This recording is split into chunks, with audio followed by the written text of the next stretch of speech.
नमस्ते छात्र मित्रों, हिंदी विषय तासिका में आपका बहुत बहुत हार्दिक स्वागत है। आज हम देखने वाले विषय हिंदी लोक भारती 10वीं कक्षा दूसरी इकाई।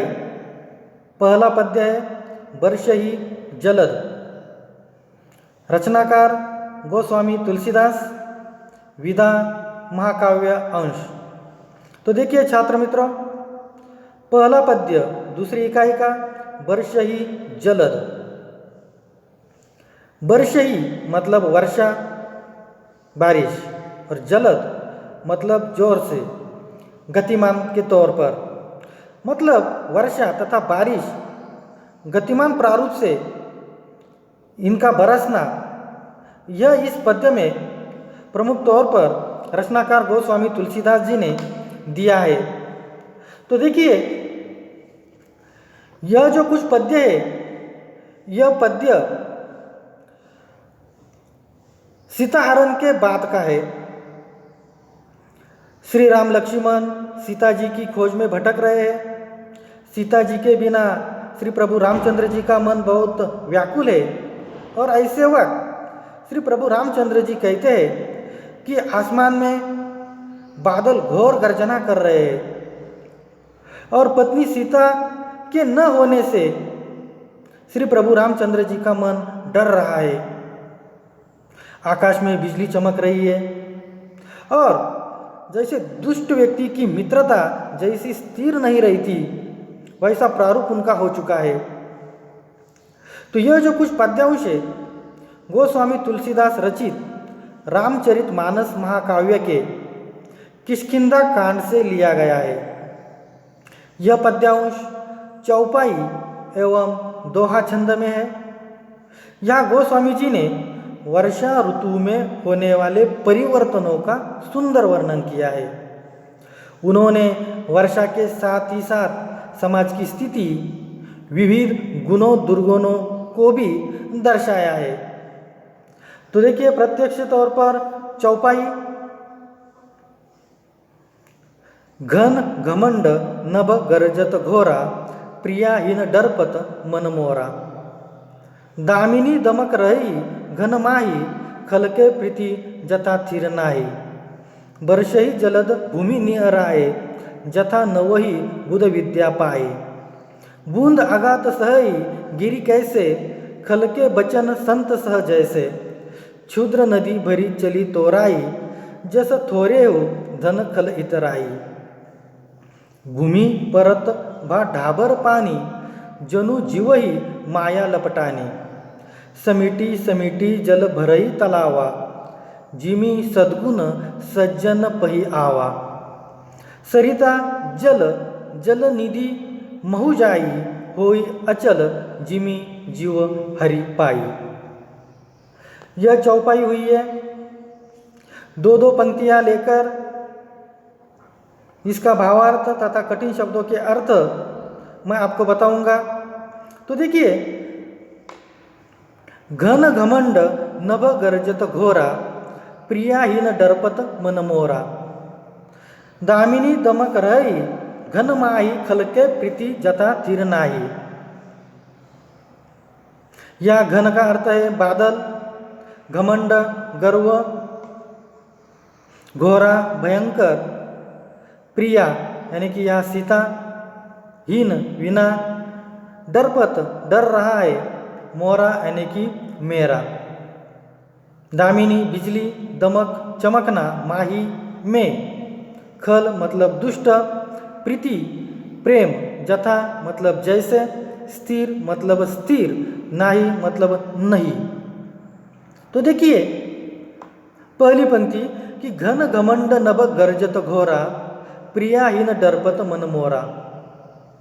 कवि कहते हैं, गोस्वामी तुलसीदास जी कहते हैं कि आकाश में बादल उमड़ घुमड़ कर भयंकर गर्जना कर रहे हैं, और श्री राम जी कह रहे हैं कि प्रिया यानी कि कौन, यहाँ सीता, सीता जी के बिना मेरा मन डर रहा है।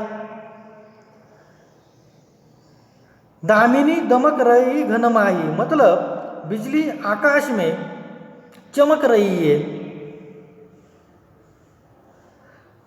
खल के प्रीति जता थिर नहीं, मतलब जैसे दुष्ट व्यक्ति की मित्रता स्थिर नहीं रही थी, यानी वो चमकती है और चमक कर लुप्त हो जाती है, ऐसी अवस्था हो चुकी है।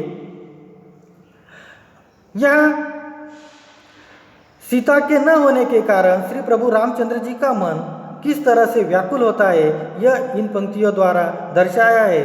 और श्री प्रभु रामचंद्र जी ने अपने भैया लक्ष्मण जी को कहा है कि सीता जी के बिना मेरा मन डर रहा है।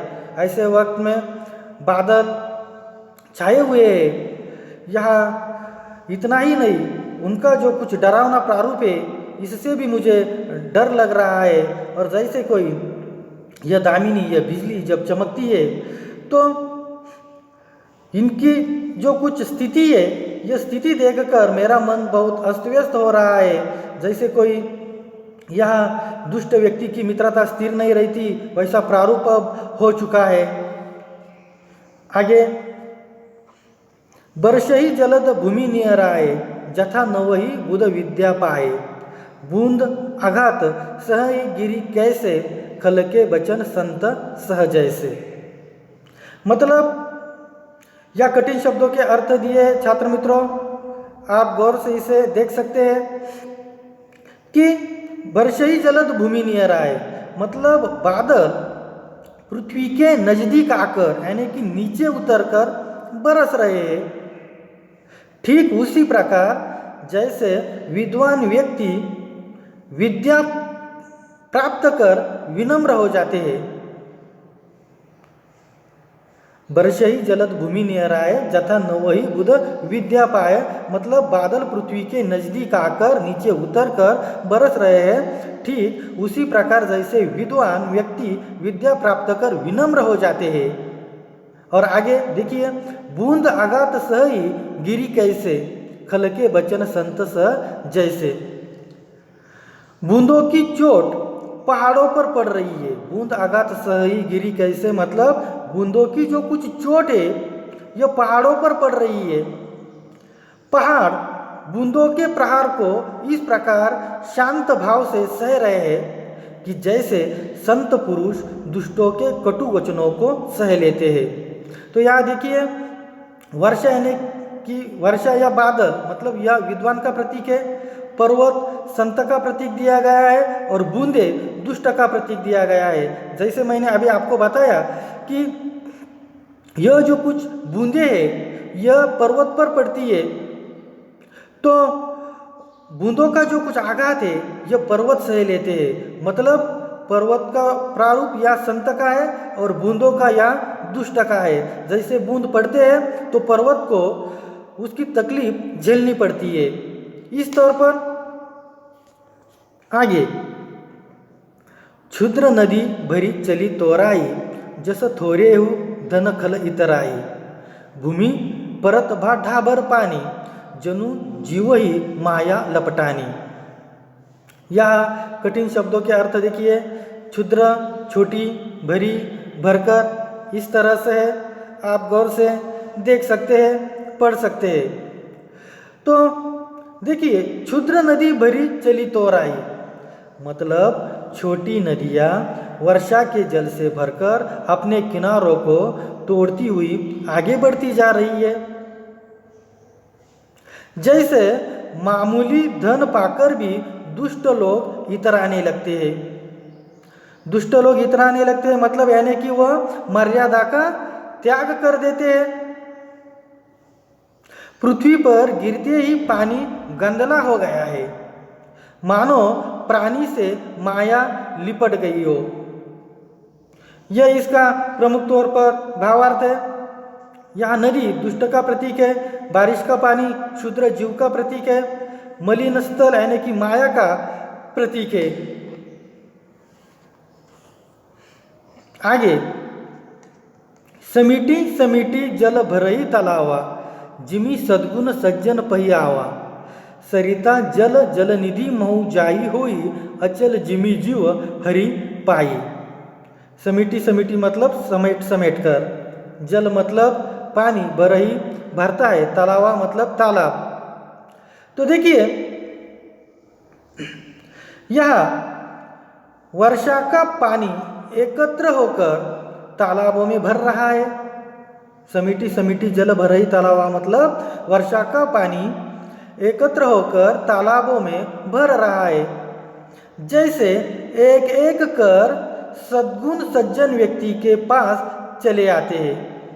एक एक कर सद्गुण सज्जन व्यक्ति के पास चले आते हैं और नदी का पानी समुद्र में जाकर उसी प्रकार स्थिर हो जाता है। जिस प्रकार जीव हरि ईश्वर को प्राप्त कर अचल आवागमन से मुक्त हो जाता है, ठीक ही उस तरह से यह प्रारूप दिखाई देता है।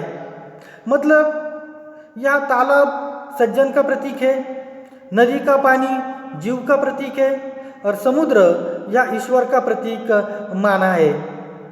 तो इसी तरह यहाँ गोस्वामी तुलसीदास जी ने अपने पद्य के जरिए कहा है कि वर्षा का पानी एकत्र होता है, तालाबों में भरता है, जैसे एक एक कर सद्गुण सज्जन व्यक्ति के पास चले आते हैं और नदी का पानी समुद्र में जाकर उसी प्रकार स्थिर हो जाता है। जिस प्रकार जीव हरि मतलब ईश्वर को प्राप्त कर अचल हो जाता है, आवागमन से मुक्त हो जाता है, इस तरह से यह प्रारूप दर्शाया गया है।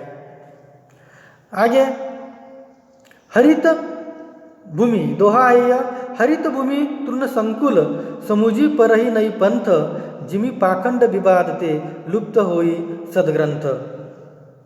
यह हरियाली यानी कि पाखंड का प्रतीक है, रास्ता यानी कि सदग्रंथ का प्रतीक है। तो यहाँ पृथ्वी घास से परिपूर्ण होकर हरी भरी हो गई है और जिससे यहाँ जो कुछ प्रारूप है रास्तों का पता नहीं चलता है।